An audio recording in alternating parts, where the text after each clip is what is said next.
Hey, what's happening? It's Bill Smith. It looks like the revenge attacks for the Christchurch mosque shooting have started.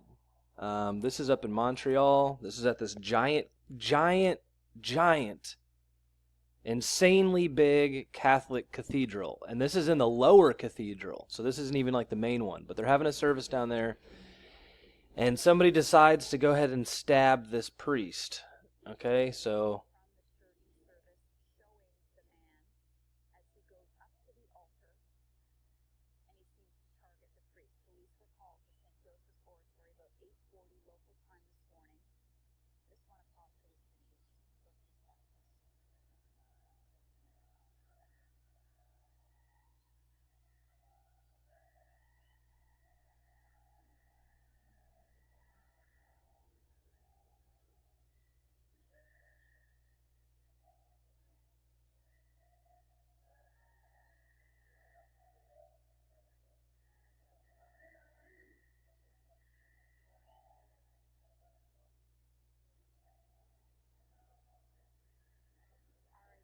all right, so you probably couldn't hear that, but the guy to me sounds like he had a Middle Eastern accent.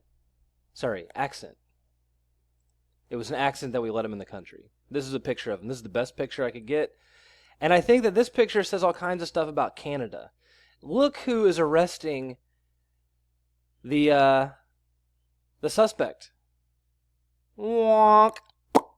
I'm just saying. Canada. Here's a picture of it. It's called St. Joseph's Oratory in Montreal, and they were getting ready to do like $100 million renovation on this place. This is the guy that was stabbed. It's just a man. I know he's wearing a priest uniform, but he's just a man, okay? He's just a guy.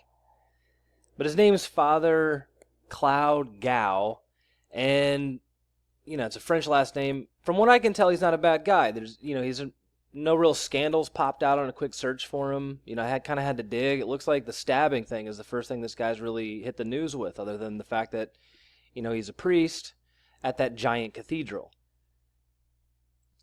Now, what's ironic to me is that the Catholic Church sucks. Okay, they suck at everything. They're terrible people. They let huge amounts of pedophiles just rape and pillage these kids as much as they wanted to. And then when they'd get caught, they just move them to the next church. But that was before the internet. So now they can't get away with that anymore. But this guy, you can tell this guy's never been in a boxing match, if you know what I'm saying. He doesn't understand the real world. And I think that these priests should be sent through the real world ringer before they have to go wear that collar. You should have to go fight in a war. You should have to go do something else. I don't care if it offends you or it's not what you want to do. The rest of us don't want to be doing it either, Mr. Priest. You know what I'm saying? If this guy had to face the rest of the world outside of this giant cathedral or giant cathedrals like it, they might feel a little different about the world.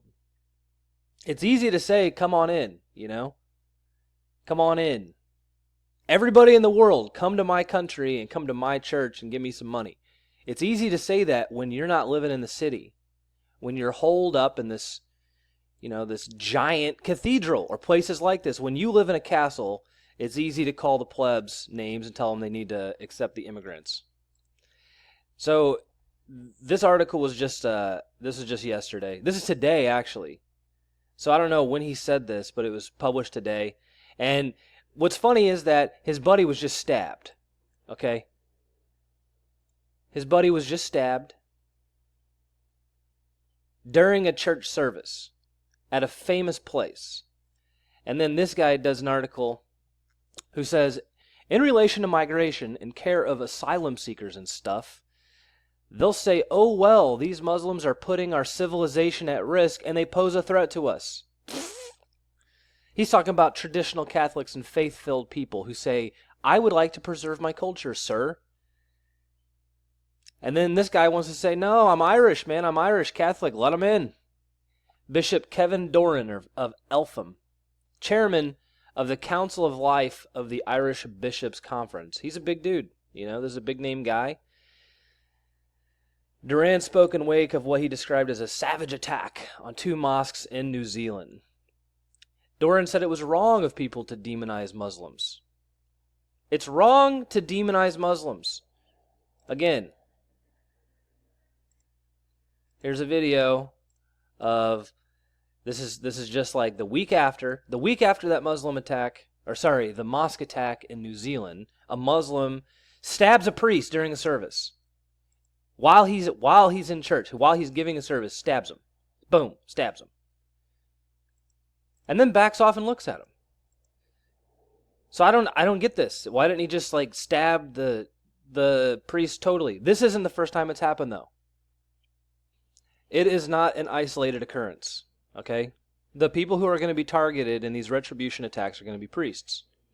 Mostly Catholic priests, which I don't understand because they have so little support already. There's so much raping going on in that church, or has been for the last decades, centuries. This is in France. An 84-year-old priest was killed and 4 other people taken hostage by 2 armed men who stormed his church. In northern France, the 2 attackers who said they were coming from the so-called Islamic State slit Jacques Hamel's throat during a morning mass. During a morning mass, they slit that guy's throat. This is another bishop that was targeted in Cameroon. That's August 15, 2018. This is just 6 months ago. This happened in the Philippines about 2 months before. This is June 19, 2018. And this article talks about 3 priests in Philippines being murdered while they were preparing for Mass. Some people say, though, that this might not have been Muslims. This may have been Base Duarte cleaning house on pedophile priests in the Philippines.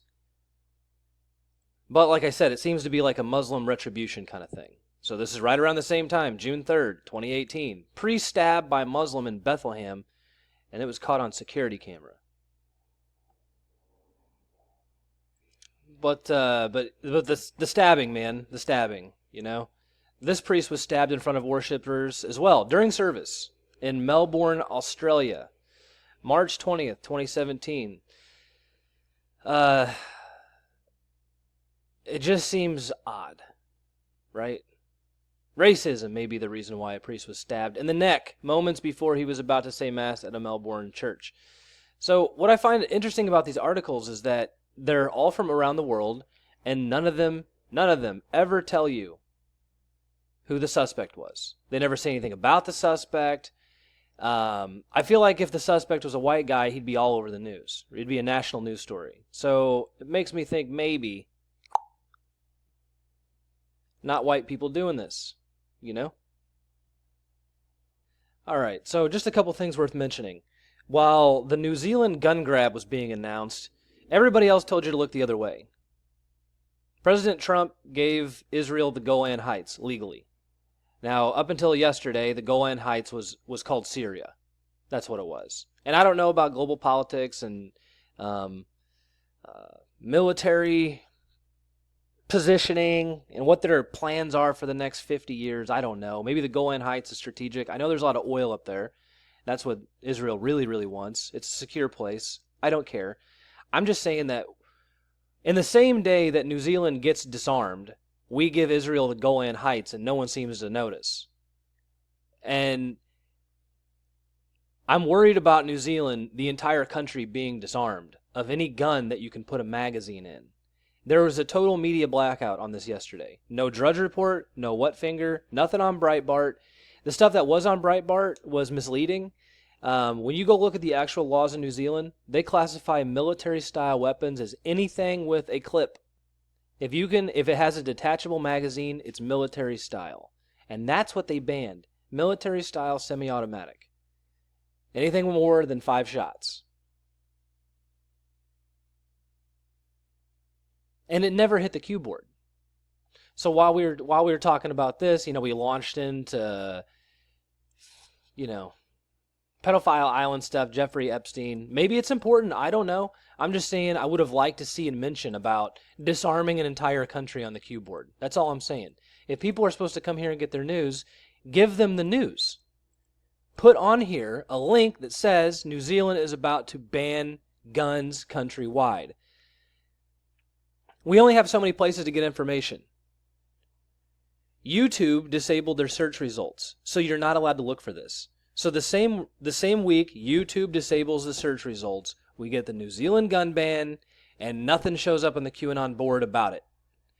President Trump doesn't say anything about it. And the same day they push through the gun ban, Trump recognizes Israel's sovereignty over the Golan Heights, previously known as Syria. All on the same day. And none of that hit the Q board. None of it. I just want to point that out.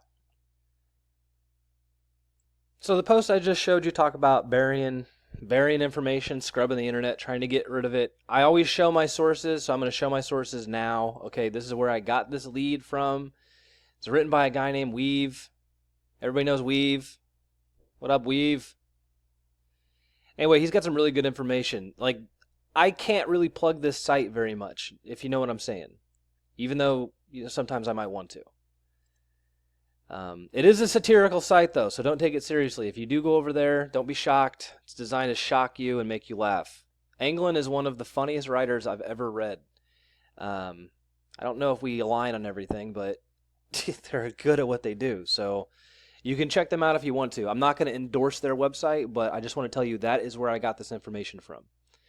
So this is from the archive post. And what we've said writing that article was that this article was removed while he was writing about it. He had it on a screen and he had to go to the archives to find it. So it's called, I don't know how to pronounce this word. It just says Muslims are proud to support ISIS. This is over on stuff.co.nz. It's a New Zealand news site. This is November 8th, 2014, and it talks about how that specific mosque that was attacked in Christchurch has recruited fundamentalist ISIS troops, people who have gone on and fought in war in the Middle East. They have been recruited, trained, and radicalized in that Al-Noor Mosque. Is that what it's called? Al-Noor? It's from memory. It's in here somewhere. But the mosque that was targeted in New Zealand, it's an ISIS mosque. Okay? That's what it is. It's what happens. So there's two guys that went to this mosque. There's only like a couple dozen of them. I read 12 dozen. I read 1 dozen. Call it 100 people. 100 Muslims getting together, trying to figure out how they're going to kill white people. These people literally were killed in a drone strike. Okay? Drone strike. Think about that. The Islamic State has a presence in New Zealand. It is at these mosques. At the Christchurch shooting mosque, that mosque has already sent people to war for the Islamic State against Americans, against New Zealanders. And they were so effective at fighting that war that the United States had to target them with a drone strike. I just want to point that out. That seems kind of important, and it seems like people would really, really want to know that, especially when, because of this activity, New Zealanders just lost their ability to legally defend themselves with firearms. You're not defending yourself with a .22 or with a gun that only has 4 bullets in it. I'm sorry. Remember, none of this showed up on the board. The gun ban didn't show up. There was no heads up for this stuff. This is all in reverse order. Reactionary measures, that's what we got on the Q board. And I want to spend time talking about the gun ban. That's what I want to do. I don't want to spend time talking about all these people I've been talking about for the last year that they keep slow rolling this stuff on and not releasing things for. I read the Devin Nunes memo last year in like February.